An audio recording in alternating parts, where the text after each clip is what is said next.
শুভ সকাল বন্ধুরা, তোমরা সবাই কেমন আছো? আশা করছি তোমরা সবাই খুব ভালো আছো। চলে আসলাম আরেকটা নতুন ভিডিওর সাথে। আজকে ওয়েদারটা একটু অন্যরকম, মানে সকাল থেকে মেঘলা আকাশ। কালকে রাতে বেশ ভালোই বৃষ্টি হয়েছিল, তাই জন্য আজকে সকালে আমাদের একটু লেট করে ওঠা।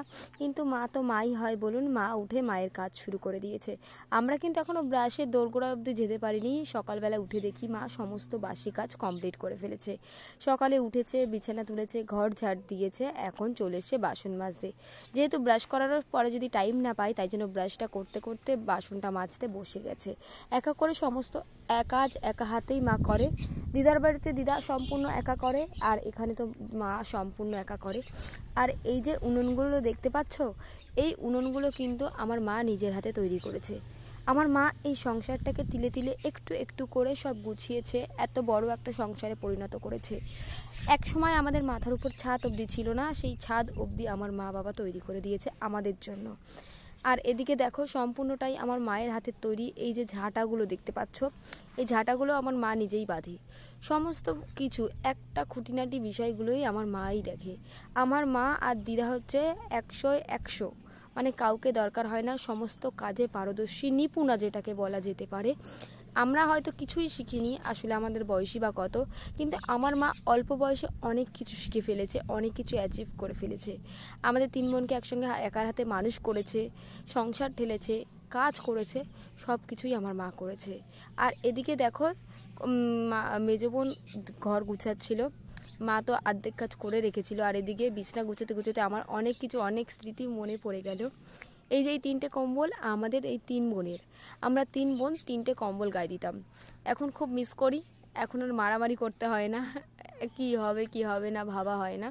আর এই যে এই আয়নাটা আমার মেজো বোন এনেছিল দীঘা থেকে, ও ক্যাম্পে গিয়েছিল, সেখান থেকে আয়নাটা এনেছে। তারপরে আসার পর আমি দেখো চা খেতে বসে পড়েছি। এখানে আসলে আমার দুবেলা চা খাই। এখানে 2 বাড়িতেই দুবেলা চা করা হয়, কিন্তু ওই বাড়িতে তেমন কেউ খায় না বলে আর দুবেলা চাটা আমার করা হয় না। কিন্তু আমার নেশা না, কিন্তু ভালো লাগে এখানে এসে চা খেতে সবার সাথে। সকাল সকাল উঠে আগে চাটা খেয়ে নিয়েছি। আমার মা ফ্রেশ হয়ে গেছে, দেখতে পাচ্ছ, ড্রেস চেঞ্জ করে ফেলেছে। একে একে সমস্ত কাজ করবে এবারে, রান্না বসাবে, ঘর গুছাবে। আর ওদিকে চাটা খেয়ে আমি স্নান করে এসেছি। স্নান টান করে একটু দাদুর বাড়িতে যাব। দিদা ফোন করছে, দাদুর আজকে ছুটি আছে, বারবার যেতে বলছে। আমরা একটু যাব, তাই জন্য আমি ভাবলাম আগে আমি একটু স্নান করে নিই। স্নান টান করে চলে এসেছি। আর মাথায় না তেল দেওয়া হয় না, আমি তো মাথায় তেমন একটা তেল দিই না, মা আর মাসিই দিয়ে দেয়। তাও আজকে কি মনে হলো না, একার হাতে একটু তেল দিই, হালকা করে একার হাতে একটু তেল দিতে হবে, তাই জন্য ভালো করে চুলটা আগে আঁচড়ে নিচ্ছি। আর আমার না 1 বছর বিয়ের বছরে চুল কাটতে নেই বলে কাটা হয়নি। আর মাকে বলছিলাম, মা তুমি এই মাসটায় চুলটা আমার কেটে দাও, কিন্তু মা বলছে কি যে বিয়ের মাসটা যাক, তারপরে বৈশাখ মাসে কেটে দেবো, কারণ কি চৈত্র মাসে চুল কাটতে নেই। আর এই দেখো চুলগুলো আমি ভালো করে করে দিচ্ছি। আর আমাদের এখানে না অনেক আওয়াজ শুনতে পাবে ভিডিওর মাধ্যমে। আমাদের বাড়িতে প্রচুর পায়রা আছে, আমার মামু প্রচুর পায়রা পোষে। আর এদিকে সবাই রাস্তা দিয়ে সব সময় চলাচল করে বলে না, সারাক্ষণ একটা হই হট্টগোলের মধ্যে দিয়ে চলে। তাই জন্য আমার মানে ক্যামেরায় অনেক সময় অনেক কথা ধরা পড়ে যায়। আর দেখতে পাচ্ছ আমি একটু তেল দিয়ে নিয়েছি, যেই তেলটা আমার মেজো বোন নিজের হাতে বানিয়েছে। আগে মা আমাকে বানিয়ে দিত, আমিও এই তেলটা ইউজ করি, মেথি আর কালো জিরে দিয়ে, অ্যালোভেরা দিয়ে। তারপরে এখানে আছে কেশ কিং, আমরা আগে যেটা বিয়ের আগে মাখতাম, এই যে আজকে একটু দিয়ে নিচ্ছি, স্কাল্পে দিয়ে নিচ্ছি ভালো করে। আর চুলের ট্রিটমেন্ট করলে কিন্তু চুল অনেকেরই হয়, তোমরা একটু ট্রিটমেন্ট করো। আর তেল দিতে হয়, জল দিতে হয়, চুলের খাদ্য কিন্তু দিতেই হয়। আর তাই জন্য আমি একটুখানি ভালো করে ফ্রেশ হয়ে নিচ্ছি। স্নান করলে না আমার অনেকটা ফ্রেশ লাগে, অনেকটা। তাই সকাল সকাল স্নান দান করে নিয়েছি, একটু পরে সমস্ত কাজ করব। আর কাজ বলতে কি, এখানে আসলে তো আমার তেমন কোনোই কাজ থাকে না। আর দেখো আমি ক্রিম মেখে নিচ্ছি, স্নান দান করে ক্রিম মেখে একটু সিঁদুর পরবো, যেটা আমি প্রতিদিন পরে থাকি। স্নান করে এসে ক্রিম মেখে সিঁদুর পরে একটু লিপস্টিক পরি। লিপস্টিকটা আমার আগাগোড়ায় ভীষণ ভালো লাগে, তাই সবসময় আমি লিপস্টিকটা পরার চেষ্টা করি স্নান করে উঠেই। আর এই মালাটা আমার গলায় ছিল না বিয়ের পর থেকে, বিয়ের আগেও সবসময় পরা হতো না, কিন্তু মাঝে মাঝে মন টানতো পরতাম। কিন্তু আমার এই শরীর খারাপের পর থেকে না আমার কীরকম একটা মনে হচ্ছে যে আমি মালা পরবো। তা মা বলছিল যে না থাক, তাহলে পরে পরিস। আমি বলছি না, আমি এখনই পরবো, আমার মনে যখন এসেছে আমি এখনই মালাটা পরে নিই।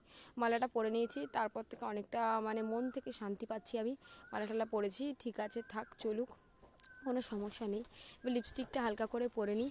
এখন দাদুর বাড়িতে যাব, তাই জন্য আরেকটু সেজে নিচ্ছি। এমনি প্রতিদিন স্নান করে উঠে আমি সিঁদুর পরি আর লিপস্টিকটা তো প্রত্যেক দিন পরি। যাই হোক, এখন লিপস্টিকটা আস্তে আস্তে পরে নিচ্ছি আর চুলটাও বেঁধে নিচ্ছি, যেহেতু মাঠ রাস্তাঘাট দিয়ে যাবো, তাই জন্য চুলটা ভালো করে বেঁধে এখন আমি যাব রাস্তার দিকে।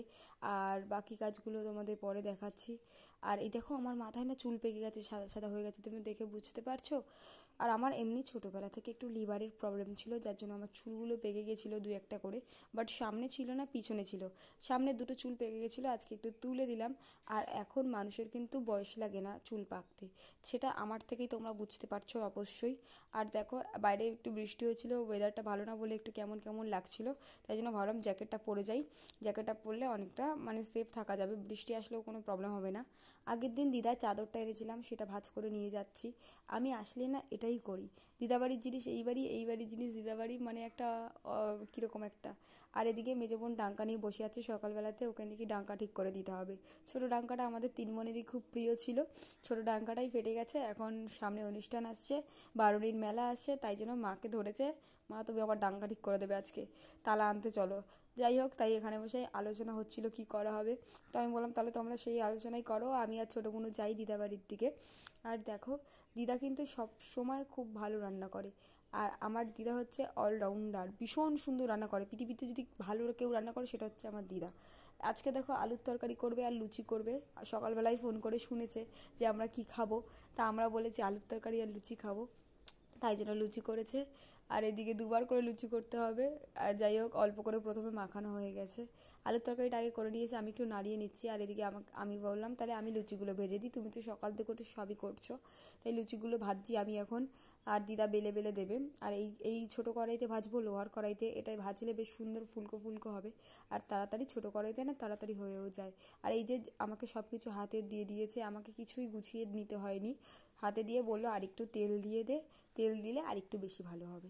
এই যে আমি একটু তেল দিয়ে নিচ্ছি। আর বাইরে দেখছো তো মেঘলা মেঘলা ওয়েদার, আর মেঘলা মেঘলা ওয়েদারে কিন্তু লুচি আলুর দম খেতে ভীষণ ভালো লাগে। কার কার আমার মতো ফেভারিট অবশ্যই কমেন্ট করে জানিও।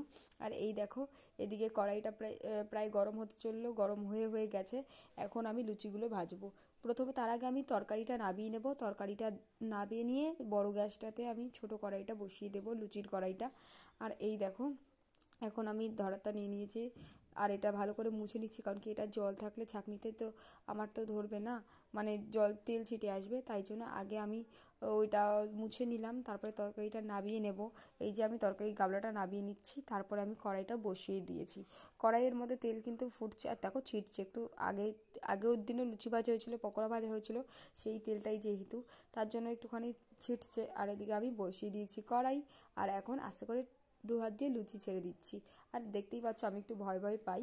যাই হোক, অনেকদিন লুচি টুচি ভাজি না তো, আর তেমন তো কোনোদিনই কিছু করিনি, আর ওই বাড়িতেও তেমন লুচি করা হয় না। যাই হোক, এখন আমি আস্তে আস্তে লুচিটা ভেজে নিচ্ছি, আর ছাঁকনিতে করে তুলে নিচ্ছি। তুলে ঝাঁঝরি হাতায় করে তুলে, আর এই ঝাঁঝরি হাতাগুলো যেন আমিও বাড়িতে কিনেছি, আমারও খুব ভালো লাগে, তাই এই ঝাঁঝরি হাতাগুলো আমাকে ও একটা কিনে দিয়েছে, বেশ সুন্দর, এগুলোতে কাজ করতে ভীষণ ভালো লাগে। আর এখন আমি তুলে নিচ্ছি, একে একে সমস্তগুলো ভেজে নেব। আর তারপর আমি খেতে বসে যাব। ছোটো বোনকে দিদাদিকে খেতে দিয়ে দিয়েছে, যেহেতু আমি সব এক এক করে ভেজে নিয়েছি, এক ঝুড়ি ভেজে নিয়েছি। আর এদিকে দিদাও আমাকে খেতে দিয়ে দেবে।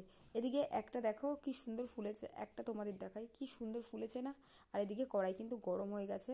আর এদিকে এখন আমি খেতেও বসে গেছি, দিদাইগুলো আমাকে সব বেড়ে দিয়েছে। আর বেড়ে দিয়ে দেখতেই পাচ্ছ কালারটা এত সুন্দর হয়েছে, জাস্ট ওয়াও ওয়াও লেগেছে। এবার চলো টেস্ট করে দেখা যাক কতটা টেস্টি হয়েছে। অলওয়েজ আমার দিদা খুব ভালো রান্না করে, ভীষণ টেস্টি তো হবে। তো আজকের ভিডিওটা তোমাদের কেমন লাগলো অবশ্যই কমেন্ট করে জানাও। ভালো ভালো ভিডিও পেতে আমার চ্যানেলটা সাবস্ক্রাইব করো প্লিজ, আমার পাশে থাকো। টাটা, দেখা হচ্ছে নেক্সট কোনো ব্লগে। বাই। আবার পার ডে তোমাদের সাথে একটা করে রেগুলার ভিডিও দেওয়ার চেষ্টা করি, তোমাদের সাথে কানেক্টে থাকার চেষ্টা করি।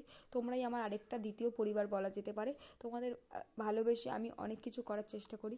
তো টাটা, আজকের ভিডিওটাই অবধি, বাই।